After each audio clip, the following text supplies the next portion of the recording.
Bonjour et Boker Tov, une petite réflexion sur la troisième montée de Parashat Shemot, le Shelishi. Au début de cette montée, Moshe Rabbeinu va voir le sort de ses frères. Et là, il voit un Égyptien qui s'acharne sur un Hébreu. Alors Moshe Rabbeinu le tue et l'enfouit dans le sable. Le lendemain, Moshe Rabbeinu retourne voir la situation de ses frères et là, il voit deux Hébreux se disputer. L'un s'apprête à lever la main sur l'autre. Alors Moshe Rabbeinu lui dit: Racha, lama takerecha, méchant, mécréant, pourquoi tu t'apprêtes à frapper ton frère, celui qui te ressemble? Et là, l'homme de se défendre et de dire à Moshe Rabbeinu: mais de quoi tu te mêles? Qui es-tu? Est-ce que tu es un homme? Est-ce que tu es un prince? Est-ce que tu es un juge? Est-ce que tu t'apprêtes à me tuer comme tu l'as fait avec l'Égyptien? Et là, Moshe Rabbeinu comprend que la situation est très grave. Et donc, il a peur et il décide de fuir.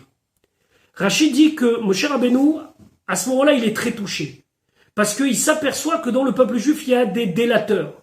Et cette réflexion lui fait même douter de la capacité du Ham Israël d'être libéré.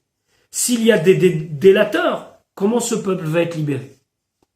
Le rabbi de poser une question simple. On sait très bien qu'au moment de la sortie d'Égypte, les Bnei Israël sont dans un niveau spirituel au plus bas. Ils ont atteint 49 degrés d'impureté. Il y a parmi eux des idolâtres, il y a parmi eux des gens qui ne sont plus du tout dans le chemin d'Avraham, Yitzhak, Yaakov. Moshe Rabbeinu ne s'inquiète pas de ça. De quoi il s'inquiète? Des délateurs. De ceux qui vont à l'école porter, raconter du Lashon Hara.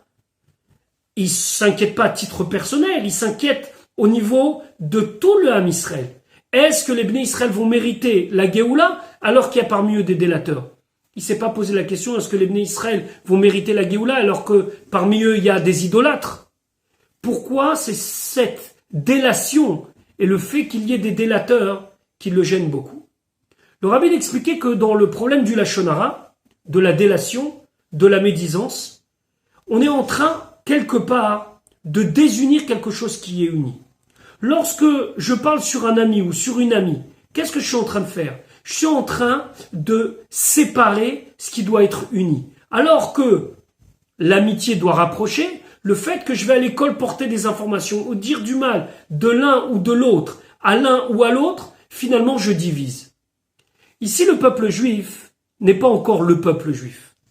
Il va devenir le Ham Israël à la sortie d'Égypte. Nous sommes encore les Béné Israël. Nous sommes encore les enfants, la descendance de Yaakov, de Israël. C'est une famille de 70 qui a beaucoup grandi. Cette famille qui a beaucoup grandi doit devenir un peuple. Pour devenir un peuple, il faut un ciment. Ce ciment, c'est la fraternité, c'est ce qui rapproche les uns des autres.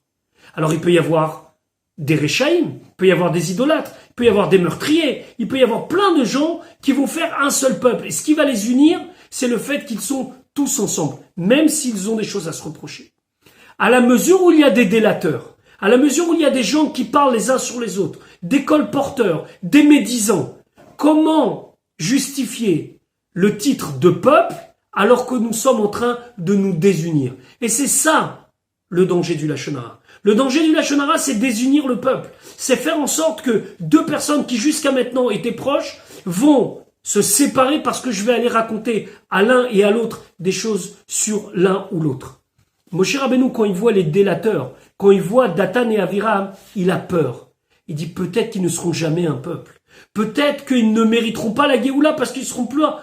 Le Ham Israël, finalement, c'est une grande famille. C'est pas un peuple. Il n'y a pas le ciment qui en fait un seul peuple puisque l'un parle sur l'autre. Il y a de la délation, il y a du Lashon Hara. C'est la raison pour laquelle, et Rachid le souligne très bien, lorsque Moshe Rabbeinu il a vu la délation de Dathan et Aviram, il s'est dit « Oh, aïe, aïe, peut-être qu'il ne mérite pas la Géoula. » Et c'est ce qui l'a touché. Pas l'idolâtrie ou pas d'autres avérotes. La délation, le Lashon Hara. Parce que le Lashon Hara, c'est enlever le ciment qui fait de nous un peuple.